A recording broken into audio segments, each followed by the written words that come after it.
Hola, hola, hola, ¿qué tal? Nuevamente me da gusto estar con todos y cada uno de ustedes. Gracias a Dios tenemos ahora un nuevo video para compartir.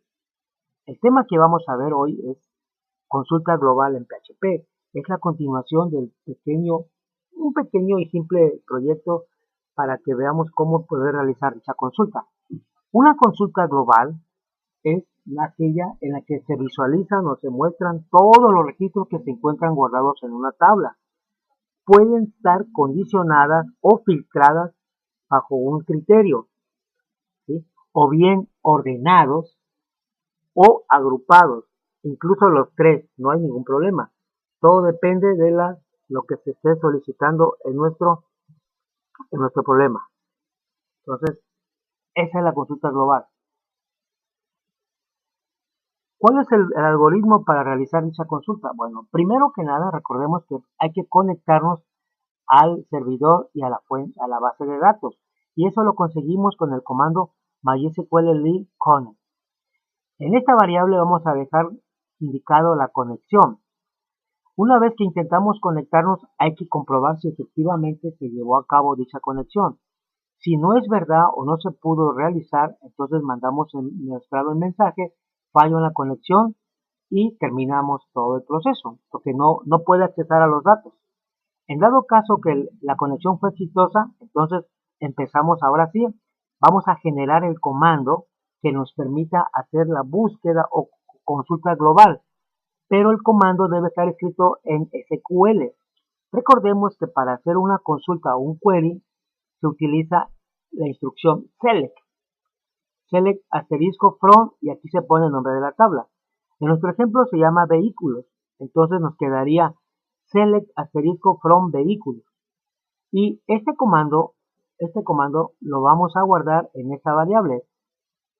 Después de eso, ahora sí, ya que tenemos el comando preparado, lo ejecutamos o hacemos la petición al servidor. Entonces, y eso lo conseguimos con MySQL query y recibe dos parámetros. El primero es la variable de la conexión al servidor y el segundo es el comando. Después que lo solicitó y lo ejecuta, hay que comprobar si efectivamente tuvo o no resultado. Si no tuvo resultado, va a mandar un mensaje, error en la lectura de registros, ya sea que no encontró la tabla o hubo un problema al momento de leerla. En dado caso que sí pudo leerla, entonces ahora vamos a obtener cuántas filas pudo leer. ¿Por qué? ¿Por qué nos interesa hacer eso? Porque a lo mejor sí encontró la tabla, la encontró sin ningún problema. El detalle es que puede que la tabla esté vacía, o sea, que no tenga hasta este momento ningún registro. Por esa situación es necesario poner una condición. De ustedes depende si lo quieren omitir este paso. Entonces aquí comparamos si el número de filas es mayor que cero. ¿Y cómo se obtiene el número de filas leídas en una tabla? Pues mediante la instrucción mysql numRows y entre paréntesis ponemos la variable que guardó el resultado de MySQL query. El resultado del número de filas lo guardamos en esta variable, que para nuestro ejemplo elegimos la variable filas. Entonces aquí comparamos. Si filas es mayor que cero, significa que sí encontró registros. La tabla tiene datos.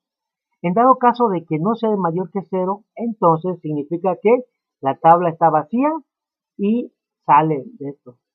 Ahora bien, si tiene datos, entonces aquí hay que empezar a leer uno por uno y conforme lo va leyendo, lo tiene que ir mostrando.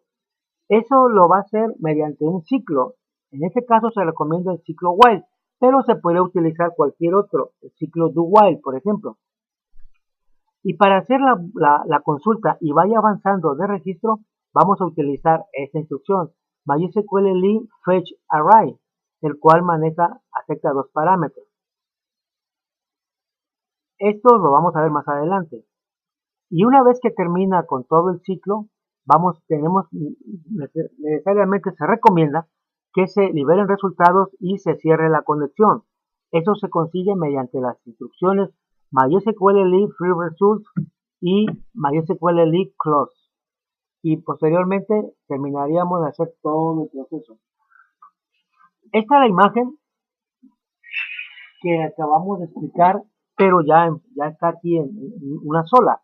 para que vean todo el proceso que se tiene que hacer. De verdad, sí se ve un poquito engorroso, pero nada complicado. Por eso vamos a ver el siguiente tema. ¿Cuáles son las instrucciones para lectura de registros? Bueno, prácticamente vamos a basarnos en estas. MySQL lib numRows, MySQL lib fetch row, MySQL lib fetch array. Ok, aquí una disculpa, nos olvidó, no checamos que esta M MySQL lib es minúscula y esta es minúscula y este fetch está al revés, la T va antes de la C, pero bueno, errores que pido una disculpa. Ahora, ¿para qué me sirve MySQL lib numRows? Pues para que me obtenga el número de filas leídas en una tabla. Ya vimos cómo está la sintaxis. Aquí compara. Si el número de filas es mayor que 0, muestra registros grabados y me va a aparecer cuántos registros leyó. Pero si no es mayor que 0, significa que es igual a 0. Entonces va a aparecer no existe registros, tabla vacía. La siguiente instrucción se llama MySQL lib fetch row. Eso es lo que obtiene una fila de registros, pero la diferencia es que lo va a regresar el registro en forma de matriz enumerada. Es decir, cada columna de dicha matriz representa un campo, ¿sí?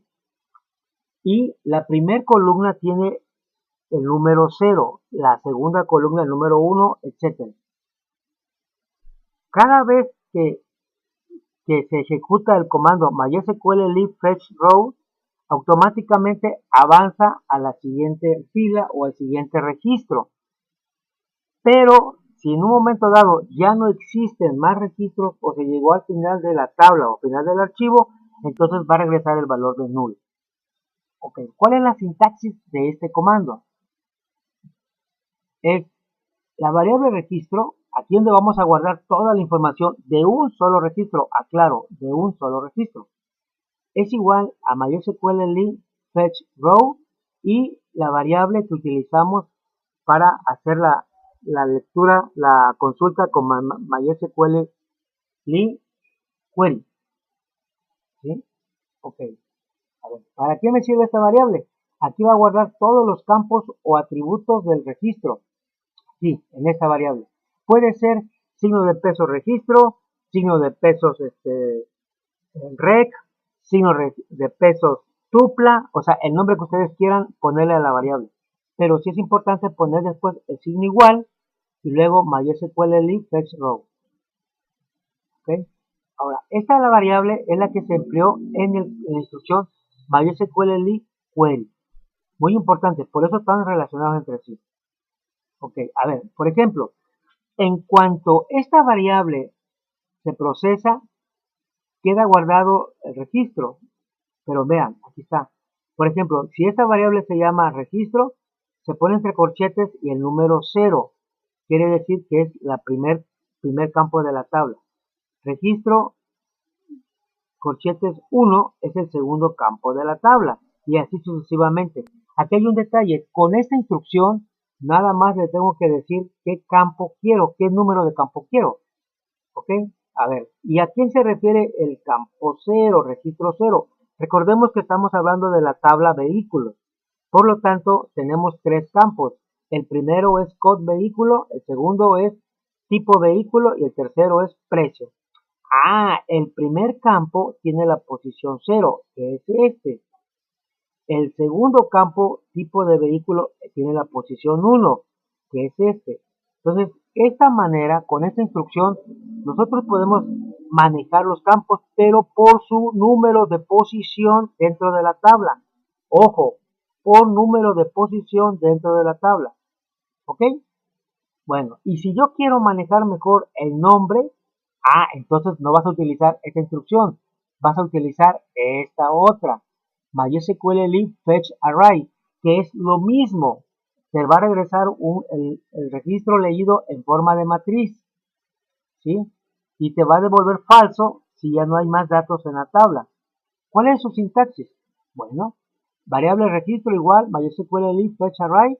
aquí va la variable resultado y aquí se le agrega un modo de acceso. O sea, ¿cómo vamos a interactuar con la, con la tabla? Aquí se guarda la variable en forma de matriz, el registro en forma de matriz. Aquí está la variable resultado que está relacionado con MySQL Lead Query y esto es lo que nos interesa, el modo de acceso. Bueno, el modo de acceso no es más que una forma de cómo vamos a manejar los registros, los campos dentro del registro. ¿Ok? Y podemos utilizar en el modo de acceso cualquiera de esos tres valores. MySQL AXOC, MySQL NUM y MySQL Bot. Ojo, estos, si los vamos a utilizar aquí, tendremos que indicarlos con letra mayúscula. Con letra mayúscula. ¿Y para qué me sirve cada uno de ellos? ¿Cuál es la diferencia? Bueno, MySQL ASOC me voy a utilizar el nombre. Puedo escribir nombres en lugar de números dentro de la matriz. ¿Sí? Ahora, si yo le pongo MySQL num, es igual como la instrucción anterior, que nomás escribíamos dentro de los corchetes el número del índice de la posición que tiene el campo en la tabla. O sea, pondríamos entre corchetes 0, 1, entre corchetes 2, etc. En cambio, con el ASOC ya podemos nosotros definir los nombres. ¿Eh? Pero yo no puedo ahorita, si yo elijo ASOC, nada más tengo que escribir siempre los nombres. Y si le pongo num, MySQL num, nada más voy a escribir números. No puedo, en la programación, no puedo decir, bueno, ahora quiero este con el nombre, ahora quiero este con el índice. No. Se elige uno, pero afortunadamente está el MySQL bot. Ese podemos, ahí sí me permite intercalar o manejar los dos métodos, tanto por el número de índice como por el nombre. ¿Sí? Miren, por ejemplo, aquí está. Dice, registro entre corchetes 0. Es el primer campo de la tabla. Pero yo puedo poner registro, corchetes y entre apóstrofe el nombre del campo. O sea, campo que así se llama. Ok. Ok. Y acuérdense que aquí el primero es código del vehículo. Aquí, por eso ponemos 0. Pero aquí le puedo poner, en lugar de nombre, le puedo poner código vehículo o tipo vehículo.